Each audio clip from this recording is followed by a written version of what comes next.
Comment peut-on définir la satisfaction client?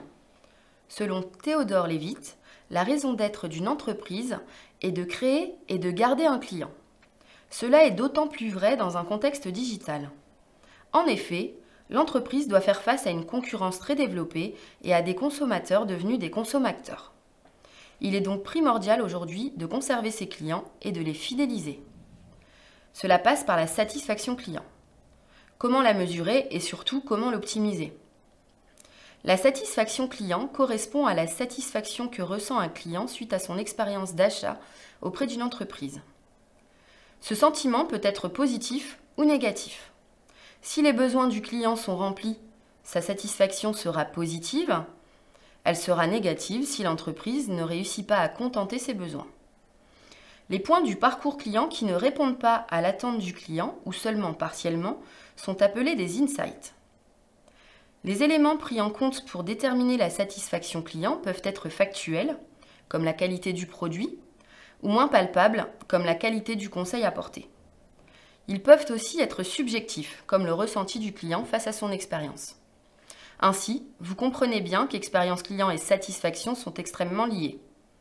En revanche, tous les facteurs ne sont pas maîtrisables, puisque la subjectivité de chaque client entre en jeu. La satisfaction client est donc un mélange d'éléments concrets et de paramètres émotionnels. Notez que sur Internet, l'un des enjeux est de rassurer les clients. En effet, certaines caractéristiques du web, telles que le fait de ne pas pouvoir essayer le produit ou le paiement en ligne, sont des sources de doutes, voire des craintes pour les internautes. Comme vous le savez, la notion de confiance est primordiale dans la relation entre un client et une entreprise, mais elle l'est bien plus dans le cadre d'une relation e-commerce. La satisfaction client développe 3 formes de confiance. La confiance en l'avenir, la confiance en soi et la confiance en l'entreprise. La confiance passe aussi par la considération et la reconnaissance que l'entreprise a pour le client. Mais un client satisfait est-il pour autant acquis? Les chiffres le prouvent. Un client satisfait est plus enclin à renouveler son achat. Cependant, la moindre erreur de la part de l'entreprise peut être fatale. La satisfaction client est donc le résultat d'un travail permanent.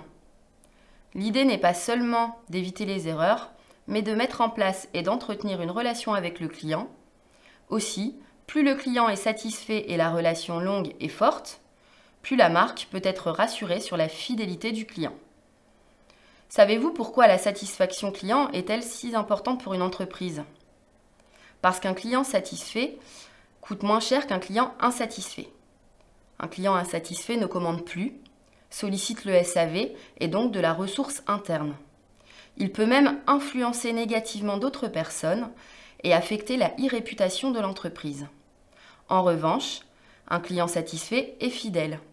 Or, vous le savez, plus un client commande, plus son coût d'acquisition est rentabilisé. De plus, un client satisfait achète davantage et est moins volatile. Il peut même devenir ambassadeur de la marque. Quoi de mieux pour une entreprise que la publicité faite par ses clients? Retenez que l'on mesure la satisfaction client à l'aide de KPI. Le premier est le CSP, ou score de satisfaction client. Ici, on demande au client de noter sa satisfaction entre 1 et 5. Ensuite, le NPS, ou Net Promoter Score, consiste à demander au client s'il est prêt à recommander la marque sur une échelle de 1 à 10. Ensuite, le CES, Customer Effort Score, évalue l'effort fourni pour que le besoin soit assouvi sur une échelle de 1 à 5. L'outil le plus utilisé pour mesurer la satisfaction est le questionnaire.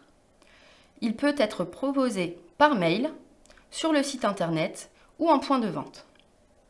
Le CRM et l'outil Analytics permettent aussi d'analyser la satisfaction et d'envoyer automatiquement des enquêtes de satisfaction. Enfin, une veille fréquente permet de connaître l'e-réputation et de savoir ce qui se dit de l'entreprise sur Internet. En résumé, optimisez la satisfaction en écoutant vos clients, donnez-leur l'occasion de s'exprimer sur vos différents points de contact. Le client doit pouvoir donner son avis à n'importe quel moment. Faites de chaque contact l'occasion de poser des questions. En effet, certains clients ne s'expriment pas spontanément, mais peuvent devenir des détracteurs par la suite. Anticipez leurs besoins en mettant le doigt sur les insights et en les corrigeant.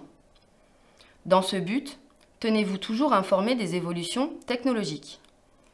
Enfin, utilisez un outil de CRM adapté à votre entreprise afin de mettre en place une gestion de la relation client personnalisée.